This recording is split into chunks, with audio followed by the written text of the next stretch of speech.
नमस्कार। आप देख रहे हैं between the lines by Sunil.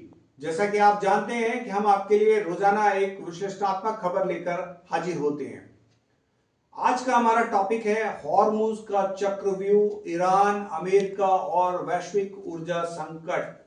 जी हां, फरवरी 2026 इतिहास के पन्नों में यह तारीख एक ऐसे युद्ध की शुरुआत के रूप में दर्ज हुई है जिसने दुनिया की नब्ज को थाम लिया है। ईरान के खिलाफ अमेरिका और इजराइल की संयुक्त सैन्य कार्रवाई ने स्ट्रेट ऑफ हॉर्मुज को दुनिया के सबसे खतरनाक जियोपॉलिटिक्स संकट के केंद्र में खड़ा कर दिया है। ईरान की आईआरजीसी ने इस संकरे समुद्री रास्ते को अपनी ढाल बना लिया है, जहाजों को निशाना बना रहा है, आवाजाही पर पूरी तरह नियंत्रण स्थापित कर लिया है। इंटरनेशनल एनर्जी एजेंसी ने इसे वैश्विक ऊर्जा इतिहास की सबसे गंभीर आपूर्ति रुकावट घोषित कर दिया है।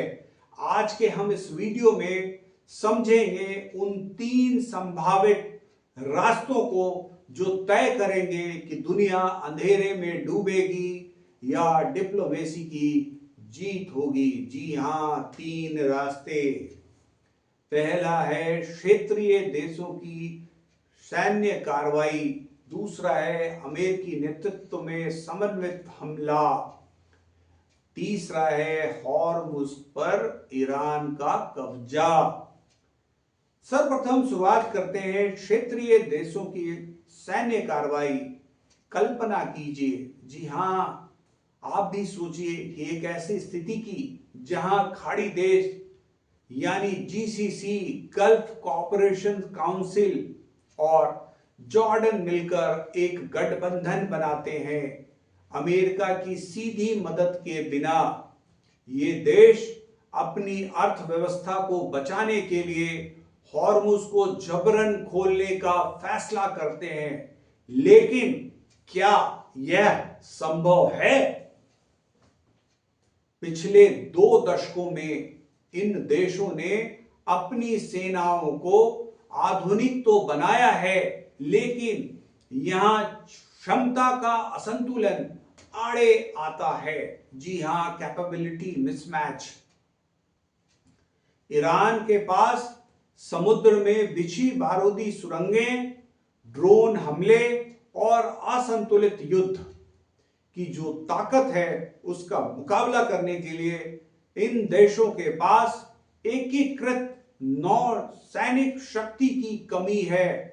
इसके अलावा एक बड़ा डर है फ्री राइडिंग का, यानी हर देश चाहता है कि जोखिम दूसरा उठाए ताकि वे खुद ईरान के जवाबी हमलों से बचे रहें।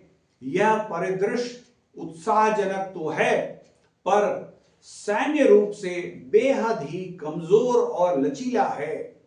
दूसरा हमारा है अमेरिकी नेतृत्व में समन्वित हमला।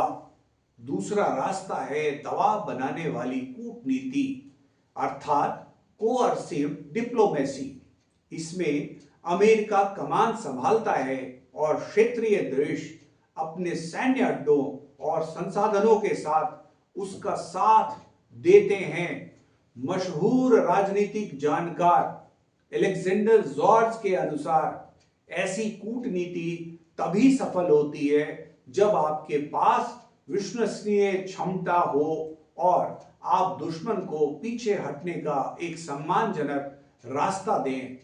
तेहरान ने हाल ही में अमेरिका की 15 सूत्रीय योजना के जवाब में अपना एक प्रस्ताव भेजा है। यह संकेत है कि ईरान पूरी तरह युद्ध नहीं चाहता, बल्कि बार्गेनिंग कर रहा है।